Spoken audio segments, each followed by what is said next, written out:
In my approaching old age, I'm now supposed to share with you what life has taught me, and in the end, to calculate for you the meaning of life. Sa muna, kadagan-dagan man ako diri para yumalang sa inyo. Subong nitigulang na ako, gani balik na ako. Kay tutuan ko mo kung ano ang kasayuran sa aton nga pangabuhi. From where I am now, I find that these conundrums are easily answered. They may seem like complex problems to you, but now from my advantage of old age, my answers are very simple. What does life teach us? First, life teaches us that whether we perceive it as predestined or as random, hindi ba lang tanan-tanan na destino na, o kung why lang na intindihan daw kagabunan sa tanan. But whether you perceive life as predestined or as random, life is beyond any person's control. That is what I have learned. Bisa nanon mo pa, hindi mo kontrola, bilog mo ka pangabuhi. Gani nga, gusto na lang na magsagad ka, kagahon lang magsagad ka sige tanda sa Senado, at least, nabuyaw-yaw mo na lang sila. Kaya ba hindi mo kontrola eh. Second, your question is, what is the meaning of life? Nga, yung bata, pag kita, ano yung balang kabatuoran na nungkod sa pangabuhi? What is the meaning of life? You all want to succeed in your career. Then you want to buy your own house, buy your first car, marry your first spouse. But after that, you have to ask yourself, what for is all this? There is no meaning to life. The meaning of life is what you choose it to mean. Pili kay mo yay kung anong gusto mo. Butang mo da ang meaning sa imo nga life. Put the meaning in your life that you wish. So you have a choice. The meaning of life is what you choose to make it mean. In making your choice when you reach my age, your journey becomes an affirmation of the warning that life is a consequence of our moral choices. Life is a consequence of our moral choices.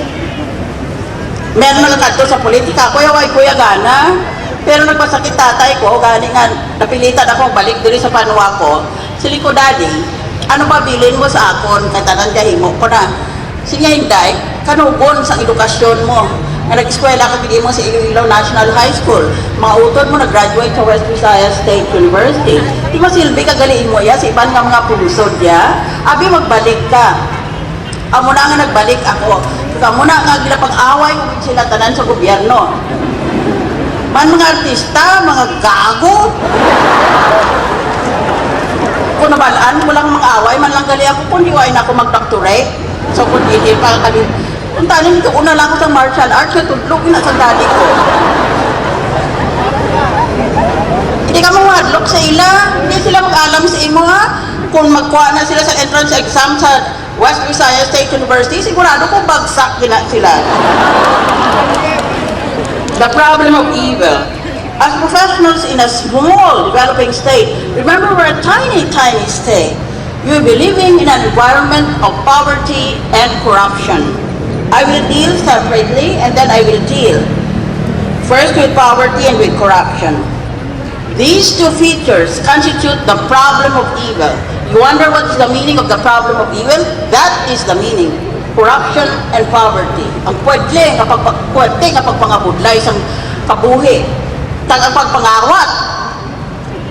Balaan kung hindi kung sino kapangawat dito sa Iloilo mo. Isa pa ka speech, kay listahon ko sila isa-isa. Amo lang damdamon nyo, mas dako ang proyekto, mas dako ang kickback nila. Nasilaw ka mo, nga magsiling-siling ka mga, wow, dako proyekto niya, sininday mo, nagpatindog sa kumusing amo niya, nagpatindog sa kumusing amo na. Balaan mo, kung gaming ang proyekto niya, wala siya sang kickback. Kung dako ang proyekto niya, dako man ang kickback niya. Ina ang kamatuoran. For example, the 10 billion peso pork barrel scam is definitely a problem of moral evil. This is moral evil. We're not talking of virtual reality. This is the real world. Amo na yung kinahalinan. sa kabudlayan, sa atong mumuluyo, ang papangawat sa kwarta sa gobyerno. Nga nag-graduate pa ako nga valedictorian sa Iloilo Provincial National High School. Nga nag-graduate pa cum laude ang akong utod diri sa West Visayas State University. Kung hindi man lang kami magatubang sa aton nga problema, the real problem of poverty is the problem of corruption. Sa magkaranon sining pungsod nga ni kadamo sa ingol diri, ang mga suki ko sa public market kung yun ako kapaninda adlaw sa una, imol man gihapon. Kapaninda mo siya gihapon. Super Typhoon Yolanda was a natural evil, but corruption is a moral evil. We can see that human evil can be defined as the suffering which results from morally wrong human choices, especially when the moral wrong is of an extreme kind. It is not difficult to identify the sources of evil in our society, but there are two sources that I will deal with this afternoon. The first source of evil in Philippine society is self-interest. Mga dalok-dalok, ano abin? Every day, many people pursue their self-interest at the expense of others. However, self-interest becomes a moral evil when selfish politicians make our people suffer in hunger and in poverty. Another major source of evil lies in what I would call a failure in moral imagination. There are many psychopaths in Congress, but they're unable to imagine the sufferings that they cause on millions of Filipinos who are poor. Let me give you one example. In the present pork barrel scandal, the most guilty are not only the senators and representatives, but also the executive officers of the so-called implementing agencies, which could be a department, an agency, or a local government unit. Under the Government Procurement Reform Act, the choice of the NGO is subject to competitive bidding through negotiated procurement. But, as you are all beginning to see in the Senate Blue Ribbon Committee publicly televised proceedings, the problem in the past arose because the senator or the congressman insisted to the head of the implementing agency that the service or supply contract should be given to the legislator's chosen supplier or contractor, from whom the legislator got a kickback of as high as 50%. Bisan mainit kung tali pasensyahan nyo na lang, amuni ang pagpangawat sa pork barrel. Nasubong dako na skandalo sa aton nga banwa. Sa aton nga layi, sa aton nga budget, ang kada congressman may pork barrel na siya kada tuig na 70 million pesos. Ang senador may 200 million pesos. Ginahatag na nila sa katawag na implementing agency, such as the various departments of government. Pagkatapos, sa nahatag na sa implementing agency, ginahatag sa kontraktor. Nabutang ginaya sa aton nga layi, nga kung ihatag mo nagati sa kontraktor, kinanglan, ang paghatag sa kontrata, sigon sa ginatawag nga public bidding, public auction, or negotiated process. Kita mo diri sa Iloilo, kung sino yung kasunod-sunod sa bulit sa mga politiko diri, amo na sila, ang mga kontraktor. Nga ginahatag ang mga kontrata kadako-dako daang bilyong piso dahil ang kickbacks nila ganon din kalaki. Yan ang sistema natin dito at sa iba pang probinsya ng ating bansa. Ganon sila magnakaw ng pera. Kunwari malaki na project, pero kung anong-kaano kalaki ang proyekto na iyon, wala nang public bidding. Wala kayong chance na maging contractor o supplier kayo. Kundi ka ginariglagan na nila, kay man hinatagan niyo sa kontrata, mahatag na sa iya, sa kwarta, pagkampanya na.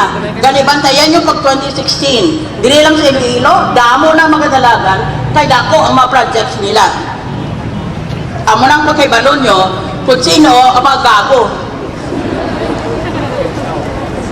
The executive officers of many of these implementing agencies, such as the Technology Resource Center, National Agribusiness Corporation, and National Commission on Muslim Filipinos, appear to be equally guilty of the crime of plunder or malversation committed by the lawmaker who exerted pressure to give a contract to one specific supplier or contractor.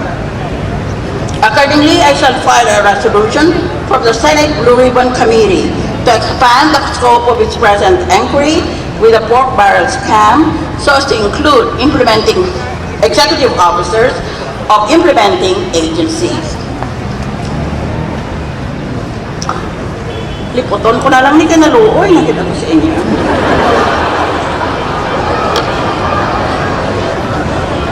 The problem of poverty. I define as poor, according to the United Nations, as anybody whose income is below $1 a day. $1 is about 45 pesos. Kung income mo is below 45 pesos, according to the UN definition, then you are a poor person. Today in the whole world, there are 1.2 billion people who live in poverty. Kung imol ka, part ka sa 1.2 billion. The poor people live in sub-Saharan Africa and in South Asia. In 2000, 189 members of the UN adopted the 8th Millennium Development Goals designed to alleviate poverty and improve the quality of life within their borders. And then finally, I will now go to the problem of the brain drain. Sino sa inyo nagapanumdong nga makadto kami sa ibang nga pungsod pag maghimo na lang ka mga overseas contract workers. Kung mo nang imo desisyon, hindi mo na ko kabasol, kahit why man sa maayo-ayo nga obra diri sa aton nga probinsya, kung bisan gani makadto ka sa Manila. But, as intelligent graduates,